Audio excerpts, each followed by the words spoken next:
What's going on, you guys? And today we're doing a headlight harness tuck. So to do this, you first want to take your fenders off. So once you take your fenders off, there's two 10mm bolts that ground your headlight harnesses, so you'll take those off too. And then de-pin the connectors. That way they can fit through these tiny holes underneath the fender.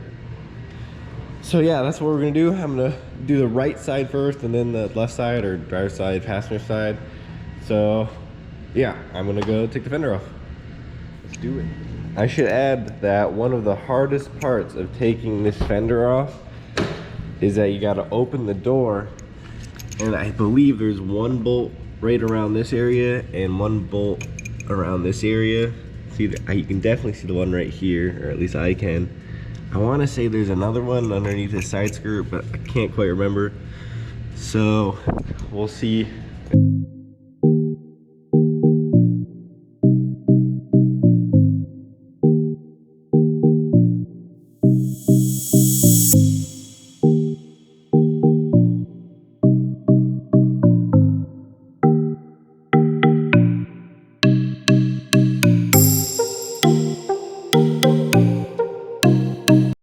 So as you can see, I got the fender off. I put it over here out of the way so I know I won't accidentally nudge it or bump it or step on it and ruin it. And this is why you run inner fenders, because look how gross this is. It's like all sandy. I mean, it probably didn't help that it was like sprinkling last night and I was driving the car, but man, it is pretty gross. So what you do is you disconnect all these plugs right here, and you maybe even take this off so you can see better, but there's a hole behind it that you can put the wires through, and they run up and then in here and then all the way through this hole, which goes to the other side of the firewall. Now you don't have to run it in this little vent or whatever, but I'm gonna try because I think it's an extra layer of protection for these wires, because I don't want the wires to break and then be chasing wire gremlins. So yeah, I'm gonna try to fish it through this, whatever the piece is called. But first, to take apart some more shit. So yeah. All right, so I got the wire harness almost all the way out, at least up to where it goes to the firewall right over here. So now we get to have fun with trying to feed all these through this hole, which is why you have to de-pin it. So I'm going to start working on that. All right, so as I was trying to figure this out, I kind of ran into an issue. On my wiring harness, I have this ground right here, and they're all wired in a very specific spot, but they're all black wires. So I'm not quite sure how I would de-pin them and put them back in the same spot, since they're all just, you know, black. There's no indication. So what I decided to do is pull this loom back and cut the wires and then feed them through. And since all these wires are color coded, you can't really mismatch them since they're all the same. So I'm just gonna put some heat shrink over them and then solder them back together. That way, they're still gonna be watertight. And I'll put this loom back over, and yeah, not the easiest way, but it's definitely gonna work. So that's all I really need. All right, guys, so I got them all soldered up. Now, fair warning, I am terrible at soldering. This is probably the first time I've ever really sat down and tried to solder something this much. But I've pulled on them all, and they all are all nice and tight. So yeah, I'm just gonna heat shrink them all now, stick them back in this sleeve, stuff them up in here, and then reconnect everything. You can see I have my running light on, which means it's back plugged in. I have these all tucked away. I gotta cut the zip tie short and install the window washer tank again, so that way these will be out of the way, and then I gotta zip tie this up and out of the way.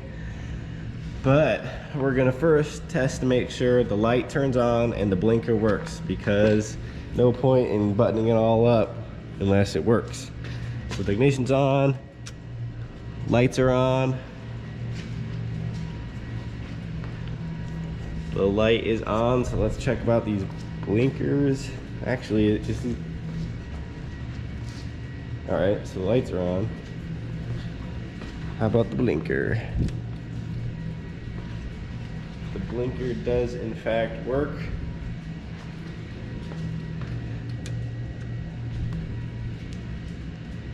Hell yeah. So I'm gonna finish buttoning this up, put the fender back on, and then we will move on to the other side.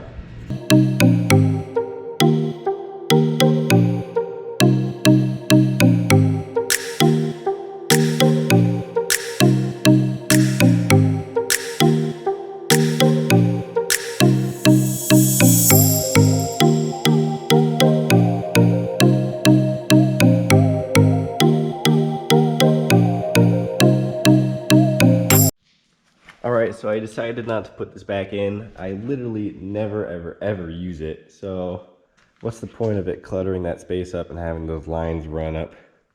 So I'm just going to leave these in there because it looks better when the hood's down, and then just not put it back in. Put these plugs out of the way too, and then zip tie them real good so they're not going to rattle. I'm going to give this a wipe down just because I'm in here. I might as well make it look a little nicer. Then the fender goes back on and we're down to the next side. Alright, so as you can see, the fender is back on and lined up pretty good. I might have to make some minor adjustments once the hood is down, but I actually quite like not having that harness there. It cleaned up quite a lot. I'm pretty impressed. I still got to mount my boost gauge, or boost controller, not boost gauge, somewhere over here. That way it's not flapping around. But otherwise, the right side is done and we will be starting on the left. It's pretty much the same process. Take the fender off, except this side is technically the harder side because you have to take the fuse box out. But all you have to do is take this 10 mil out, this 10 mil out. I'd recommend unplugging the battery. Then you pop your cover open like this.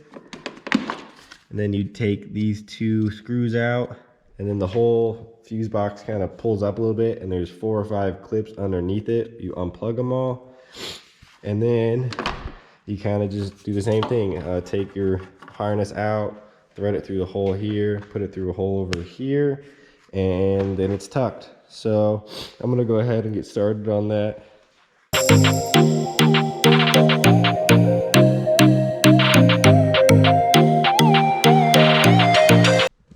Alright, so I'm not quite sure where I left off, but I'm showing you guys where I am at right now. So right now, I believe I have everything soldered up and ready to go. I was going to try to test it out, but it's just going to be easier to put it all together and then test it out. So I'm going to finish heat shrinking everything, get it all where I want it, put the battery back in, and hope to God I got it right the first time. Otherwise, I'll have to dick with this some more. But for now, I'm just going to put everything back together. And yeah, hopefully it all works. Alright, so I was having some troubles fitting this big harness underneath the battery tray here, because I'm still trying to go for that tucked look. So what I did is cut the tray, about 1/3 of it off.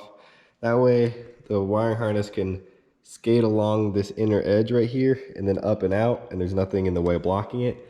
So it can sit under the tray and under the fuse box. That way it'll hide these big plugs right here. So yeah, I don't know if this is gonna work. I've never seen someone do it this way, but I cut it, so we're about to find out. I will let you guys know how it goes. Alright, so I got the battery all hooked up, the fuse box in place, and I went to turn the ignition on, and my light bar works. So then I went and turned the headlights on, and as you can see, this one's working, but this one is on, but not the way it should be. So I think I probably just mixed the ground up. So we're gonna test the flashlights, or not flashlights, but turning light, and it is in fact turning. And I know it's turning fast. I think it's because I don't have the resistor plugged in. So I'm just gonna chase that ground and then get back to you guys because it's almost done. I think it looks much better already, like just tucked out of the way. I'm gonna clean this out of the bay because that catch can always makes a mess. But yeah, it looks pretty good. I'm pretty excited with how it turned out. So let's see if we can find what went wrong easily. So let's first unplug the headlights, feed it back. Oh, that's right. I should probably, cover all these up. That could be the problem in itself. It's grounding out. But we have brown that goes to. Actually, I'm gonna get back to you guys. Of course, it could also. I don't have this bolt all the way tight. It could just be not quite grounding enough. So I'm gonna tighten that bolt first. That's step one. Let's pop that off. Grab our 10. Oh, it's already 10 on here. So let's.